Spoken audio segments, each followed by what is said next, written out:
Hello students, welcome back to our online classes for class 7 science.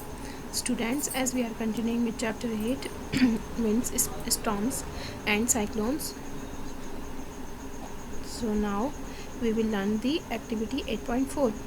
So in this activity, what to do? Students, take two balloons approximately equal size and then put a little water into the balloons. दो balloon लीजिए और उसमें थोड़ा सा पानी डालिए. Blow up both the balloons and tie each one to a string. और दोनों को क्या कीजिए, ब्लो कीजिए, दोनों में फूंक मार करके उनको फिल कर लीजिए और उसके बाद उनको एक स्ट्रिंग से टाई कर लीजिए. Hang the balloons 8 to 10 centimetre apart on a cycle spoke और अ स्टिक. किसी साइकिल स्पोक या फिर किसी भी स्टिक में लेकर के आप क्या कीजिए, स्टिक में उनको बांध करके हैंग कर दीजिए. Blow in the space between the balloons. आप क्या कीजिए, उनके बीच में फूंक मारिए. ठीक है, ब्लो कीजिए. Now what did you expect. अब आपने क्या एक्सपेक्ट किया था, व्हाट हैपन्स, और क्या हुआ. सो स्टूडेंट्स, आपने क्या सोचा था, जब आप उनके बीच में ब्लो करेंगे, फूंक मारेंगे, तो वो दूर हो जाएंगे एक दूसरे से, बट ऐसा नहीं हुआ. Try different ways of blowing on the balloons to see what happens. तो अलग अलग तरह से ब्लो करने की कोशिश कीजिए और देखिए कि क्या क्या होता है. Now students, let us learn about activity 8.4. The conclusions of these activity we will learn further. Now 8.4 we have, can you blow and lift. क्या आप ब्लो मतलब जो है ब्लो कर सकते हैं, और lift, can you blow and lift. Hold a strip of paper 20 centimetre long and 3 centimetre wide.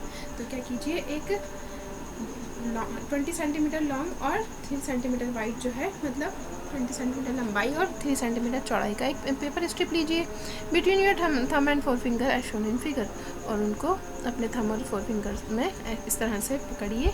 Blow over the paper. और उसके बाद उनको ब्लो कीजिए, as you can see on your screen, इस तरह से कीजिए. Okay, now what do you think will happen to the paper. आपको क्या लगता है कि पेपर के साथ क्या होगा. Let us try to understand the observation in activity 8.2, 3 and 4. अब आइए जानने की कोशिश करते हैं कि क्या ऑब्जर्व किया हमने. Were the observation along the lines you thought. जो ऑब्जर्वेशन आपने किए थे, कि आपके जैसा आपने सोचा था वैसे हुए. ठीक है, आपके आशा के अनुरूप हुए. Do you get the feeling that the increase wind speed is accompanied by a reduced air pressure. तो आपको क्या लगता है, क्या आपको मतलब ऐसा एहसास हुआ कि आपको, या फिर ऐसा लगा कि जो है विंड की का जो है स्पीड बढ़ने से क्या होता है, प्रेशर जो है वो कम हो जाता है. ठीक है, प्रेशर जो है कम हो जाता है. When we blow into the mouth of the bottle, the air near our mouth has higher speed. जैसे ही हम क्या करते हैं, बॉटल में जो है ब्लो करते हैं, तो हमारे माउथ के आसपास की एयर जो है वो, उसकी स्पीड जो है बढ़ जाती है. This decreases the pressure there. तो उसकी वजह से वहाँ का प्रेशर कम हो जाता है. The air pressure inside the bottle is higher than near the mouth.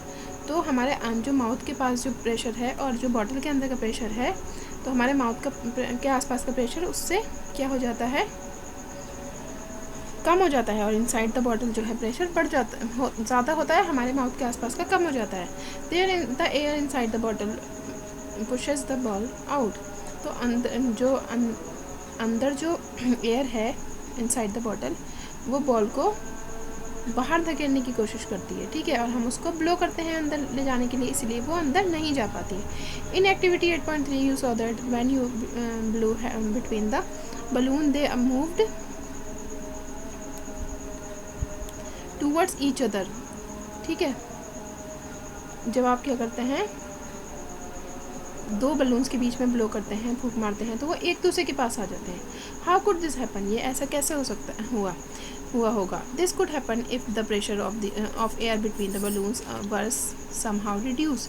ये इसलिए हुआ होगा क्योंकि क्या हुआ होगा, बलून्स के बीच में जो है एयर का प्रेशर कम हो गया होगा। The pressure outside the balloons would then push them towards each other.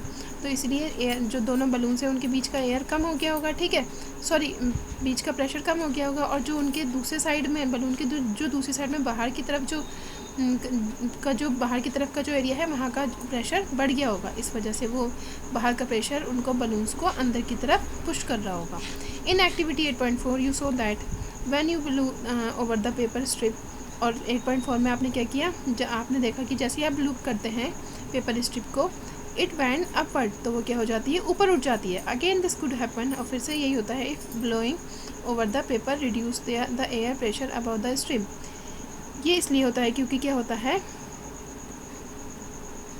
Blowing over the paper reduce the air pressure above the, तो जो स्ट्रिप है उसके ऊपर जो है अगर हम ब्लो करते हैं, क्योंकि विंड की स्पीड बढ़ी, ठीक है, तो उससे क्या हो जाता है, स्ट्रिप के ऊपर का प्रेशर कम हो जाता है।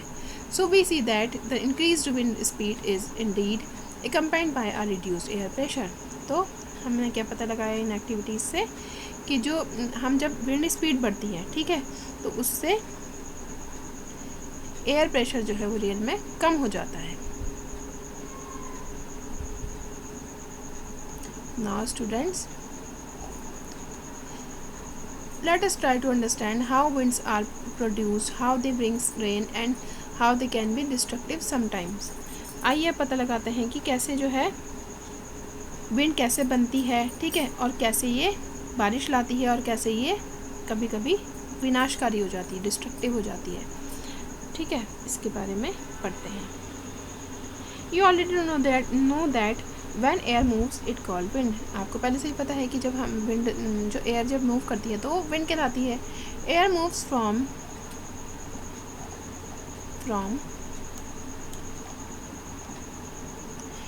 The region where the air pressure is high to the region where the pressure is low. तो एयर कहाँ से कहाँ को मूव करती है, जिस रीजन का प्रेशर जिस रीजन में एयर का प्रेशर ज़्यादा होता है वहाँ से जिस रीजन में एयर का प्रेशर कम होता है उधर की तरफ मूव करती है। The greater the difference in pressure the faster the air moves. जहाँ पर greater the difference in pressure, जितना प्रेशर में डिफरेंस होगा उतनी ही तेज़ जो है, उतनी ही फास्टर जो है एयर मूव करती है। But how are the pressure differences created in nature.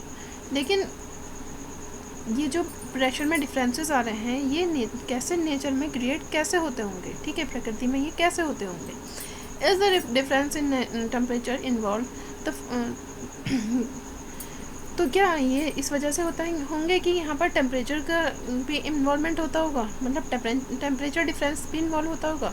The following activities will help you to understand this. तो आइए हम इन एक्टिविटीज़ के द्वारा इससे इसका पता लगाने की कोशिश करते हैं, या फिर हम इनसे ये एक्टिविटीज़ हमारी हेल्प करेंगी ये जानने के लिए। Air expends on heating.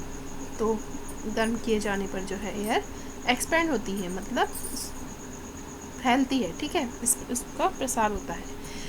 Now activity 8.5 है, take a boiling tube, stretch a balloon tightly over the neck of the tube. तो क्या कीजिए, एक बॉइलिंग ट्यूब लीजिए और उसमें एक एंड पर उसके नेक पर टाइटली जो है बलून को बांध दीजिए। You can use a tape to make it tight, और आप इसको बांधने के लिए टेप का यूज़ भी कर सकते हैं। Pour some hot water in a beaker, और एक बीकर लीजिए, उसमें थोड़ा गर्म पानी डालिए, गर्म, ठीक है, हॉट वाटर लीजिए। Insert the boiling tube with the balloon in the hot water, और क्या कीजिए, जो बलून वाली ट्यूब थी उसको हॉट वाटर में डिप कीजिए, इंसर्ट कीजिए। Observe for 2-3 minute for any change in shape of the balloon, और उसके बाद ऑब्जर्व कीजिए कि 2-3 मिनट तक ऑब्जर्व कीजिए कि बलून की शेप में कोई चेंज आया है। Take the tube out, tube को बाहर निकाल लीजिए। Let it cool down to the room temperature, फिर उसको रूम टेम्परेचर पर रखकर उसे ठंडा होने दीजिए। Take some ice cold water in another beaker and place the tube with the balloon in cold water for 2-3 minutes. अब सेम एक्टिविटी कीजिए आइस कोल्ड वाटर से, ठीक है, बर्फ़ वाले जल से कीजिए, और उसमें फिर से वही कीजिए, 2-3 मिनट तक ऑब्जर्व कीजिए। Think and try to answer what makes the balloon inflated when the boiling tube is placed in hot water. ठीक है, अब उसके बाद पता लगाइए। First of all student we will see the activity. Here, balloon tied over the neck of the boiling tube. Boiling tube immersed in hot water. पहले उसको tight किया गया, फिर उसके बाद बॉइलिंग ट्यूब को हॉट वाटर में इमर्स्ड किया गया, ठीक है, डुबोया गया. Boiling tube immersed in ice cold water. और बॉइलिंग ट्यूब क्या हुआ, उसके बाद बॉइलिंग ट्यूब को सेकेंड एक्टिविटी में आइस कोल्ड वाटर में डुबोया गया.